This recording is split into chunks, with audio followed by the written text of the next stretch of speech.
UP merchant navy officer హత్య కేసులో సంచలన విషయాలు వెలుగులోకి వస్తున్నాయి. నిందితురాలు ముస్కర్ రస్తాగి తన భర్త సౌరభ్ రాజ్పుత్ సంపాదించిన డబ్బుల్ని ప్రియుడి సాహిల్ శుక్లాకు ఇచ్చినట్లు పోలీసుల ఎంక్వైరీలో తేలింది.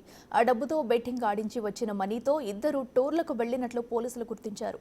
అయితే విదేశాలకు వెళ్లిన సౌరభ్ తన భార్య, కుమార్తె అవసరాల కోసం ప్రతి నెల 1,00,000 చొప్పున పంపించేవాడని దర్యాప్తులో తేలింది.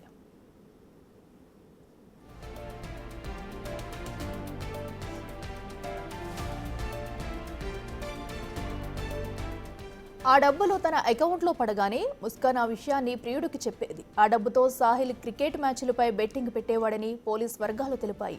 బెట్టింగ్లో వచ్చిన డబ్బుతో పలు ప్రాంతాలకు ట్రిప్పులకు వెళ్లినట్లు తెలిసింది. సాహిల్కు ఎలాంటి ఉద్యోగం లేదని, గ్యాంబ్లింగ్లో వచ్చిన డబ్బులతోనే జల్సాలు చేసేవాడని స్థానికులు చెబుతున్నారు.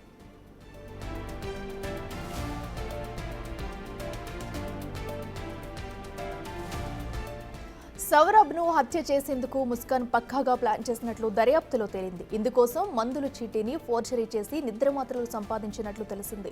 యూపీకి చెందిన merchant navy officer Saurabh Rajput, Muskan 2016లో లవ్ మ్యారేజ్ చేసుకున్నారు. సౌరభ్ మర్చెంట్ నేవీ ఆఫీసర్గా పనిచేస్తున్నాడు. అయితే 2019లో వీరికి పాప పుట్టింది. ఆ తర్వాత ముస్కాన్ భర్త స్నేహితుడు సాహిల్తో వివాహితర సంబంధం పెట్టుకుంది.